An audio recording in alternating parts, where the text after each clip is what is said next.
자, 오늘은 록 음악 팬이라면 한 번쯤은 들어봐야 하는 앨범들, 그리고 아티스트들로 모아왔습니다. 오늘 소개해드리는 앨범을 아시면은 아마 그래도 너 록 음악 좀 듣는구나 소리 들으실 겁니다. 이번에도 9장입니다. 바로 시작해볼게요. 첫 번째는 레드 제플린의 데뷔 앨범, 그리고 블랙 사바스의 두 번째 정규 앨범입니다. 원래 하나만 넣어야 하는데요. 이 둘은 하드록을 논하는 데 있어서 묶어서 이야기하고 싶어서 같이 넣었습니다. 레드 제플린과 블랙 사바스는요, 하드록이라는 장르를 대표하는 엄청난 거물급 아티스트이죠.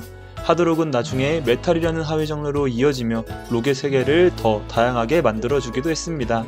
그렇기에 이 두 앨범을 들음으로써 나중에 메탈이라는 장르가 어떤 느낌의 음악에서 파생됐는지도 알 수 있고요.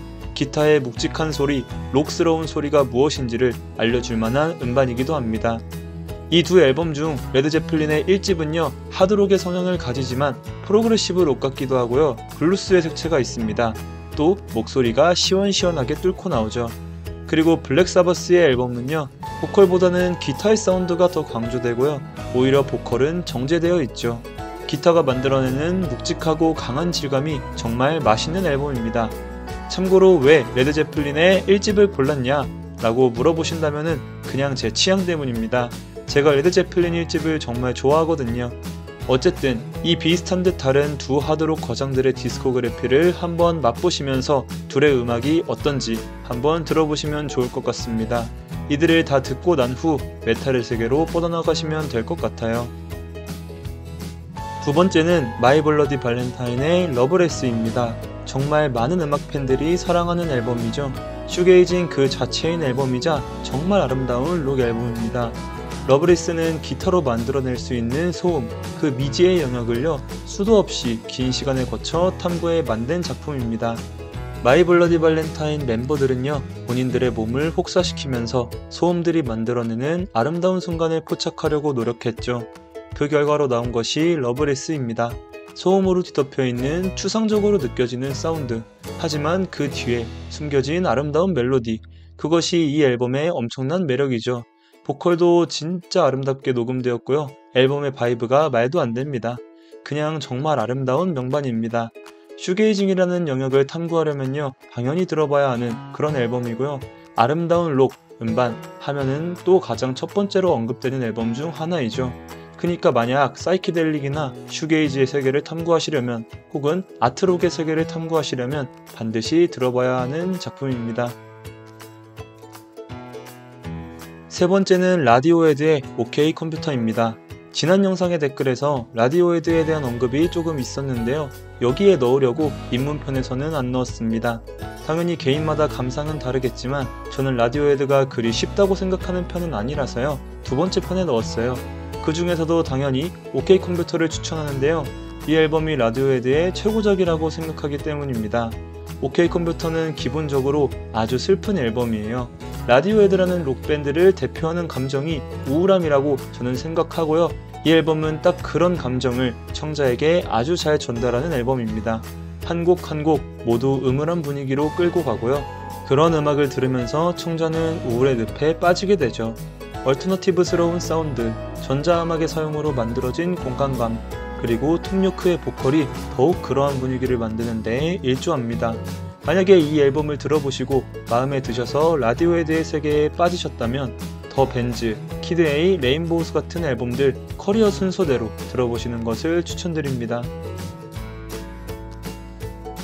네 번째는 밥 딜런의 하이웨이 61 리비스티드입니다. 역시 밥 딜런도 무조건 소개해드려야 해서 앨범 하나를 넣었습니다. 밥 딜런 하면은 떠오르는 키워드들이 있죠.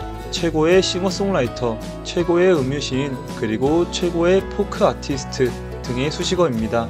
이런 수식어들은 다 그의 업적에 걸맞는 것처럼 보이고요, 이 앨범은 그가 왜 훌륭한 아티스트인지를 단적으로 보여주는 앨범이죠. 역사상 최고의 명곡 중 하나인 Like a Rolling Stone을 포함해서 명곡들로 가득 차 있는 앨범입니다. 특히 밥 딜런 스타일의 포크 뮤직 세계를 제대로 구축하기 시작한 앨범이기도 합니다. 또 전작의 일렉트릭 기타의 사용을 비교적 줄여서 어쿠스틱 기타의 사용을 중시하는 포크 뮤직 씬에서 아주 큰 사랑을 받은 앨범이죠. 이 앨범을 발매한 이후로 세상의 모든 아티스트는 밥 딜런의 영향력 아래에 있게 되었고요, 음악뿐 아니라 문학씬에서도 밥 딜런이 작사한 가사에 매우 큰 영향을 받았죠. 즉, 이 앨범은 포크라는 음악을 정의 내리고도 문학사에도 아주 거대한 영향력을 불어넣은 훌륭한 음반이랍니다. 포크도 꼭 하나 넣어야 했어서 저는 밥 딜런을 선택했습니다. 만약에 이 앨범을 좋게 들으셨다면 그의 다른 앨범들도 들어보시고 엘리엇 스미스, 스프앤 스티븐스 같은 아티스트들도 추천드리겠습니다.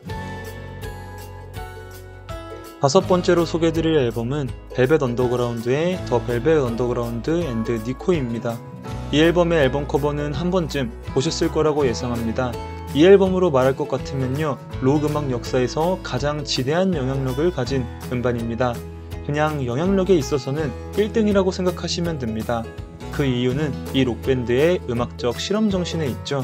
이 음반은 당대의 록 음반의 사운드와 비교해 보아도 전혀 예상이 가지 않는 사운드로 청자를 당황시킵니다.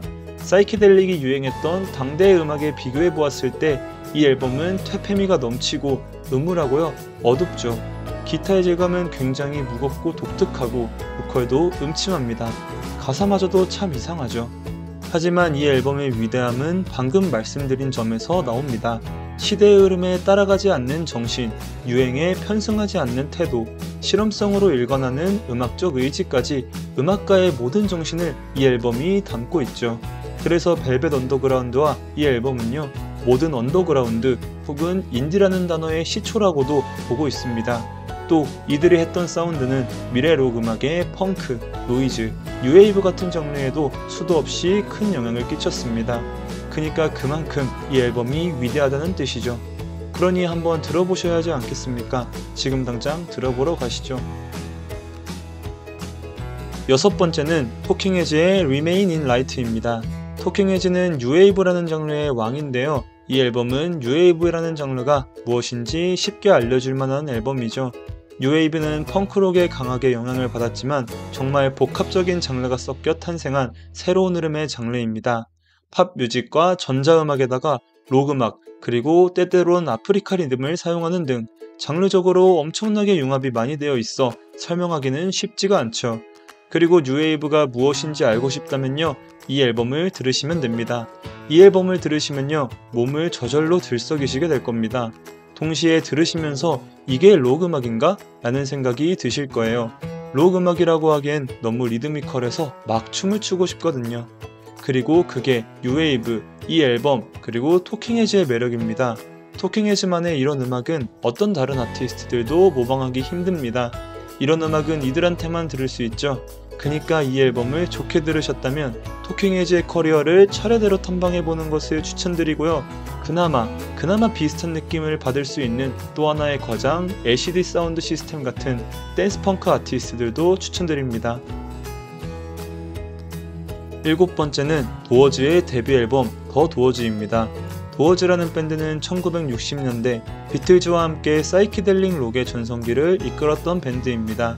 특히 짐 모리슨이라는 프론트맨을 내세운 이 밴드는요, 비틀즈와 함께 히피들의 왕이었죠. 그리고 이들의 셀프 타이틀 앨범 도어즈라는 앨범은 이 밴드의 매력을 완전하게 드러내는 앨범이었습니다. 여러 명곡들과 함께 당대 히피들이 즐겼던 곡들이 어떤 바이브인지 단번에 알 수 있죠. 귀를 즐겁게 해주는 흥겨운 키보드와 오르간 소리, 섹슈얼하고 절제된 짐 모리슨의 보컬 등 매력이 뿜뿜 터져나오는 음반입니다. 그리고 정제되지 않은 마지막 트랙의 클라이맥스까지 구성도 알차며 길이도 짧아 가볍게 즐기기도 좋고 진짜 마약한 것처럼 기분을 이상하게 만들어주는 작품이죠.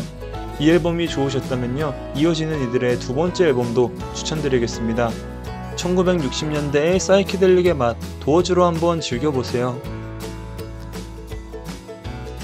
여덟 번째는 브루스 스프링스틴의 Born to Run입니다. 제가 정말 좋아하는 록스타이고요, 그가 만든 최고의 앨범이라고 생각합니다. Born to Run은 참 귀가 즐거워지는 록 앨범입니다.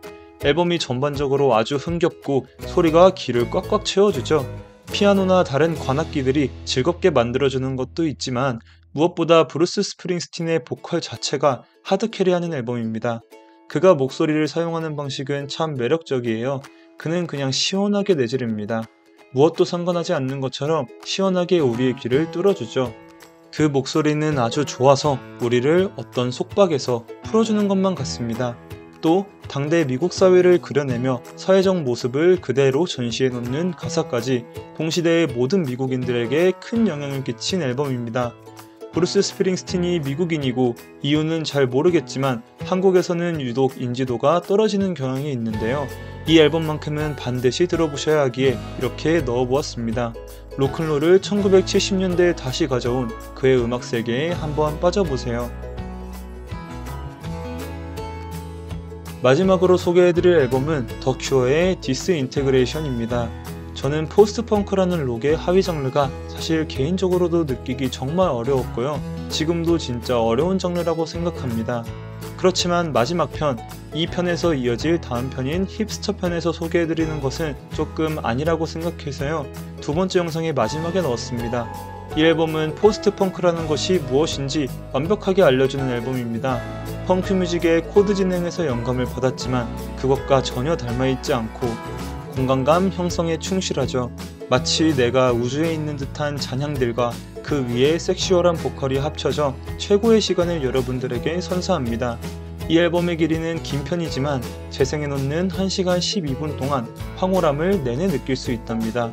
무엇보다 고딩 락이라는 퇴폐적이고 어두운 소리나 태도를 강조해서 한껏 어두침침하면서도 아름다운 분위기가 잘 잡혀있는 앨범입니다. 이 앨범은 조금 어려울 수도 있으니 천천히 시도해보시는 것을 추천드립니다. 좋으셨다면 같은 밴드 더 큐어의 다른 역작 포르노그래피도 추천드립니다. 또 이런 사운드가 마음에 드시면 이런 앨범들도 반드시 한번 들어보세요.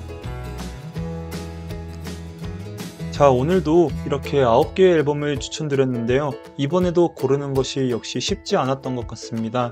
이런 앨범들 말고도 다음과 같은 앨범들 꼭 추천드리겠습니다. 그럼 다음 영상 마지막 편에서 만나 뵙겠습니다. 시청해주셔서 감사합니다.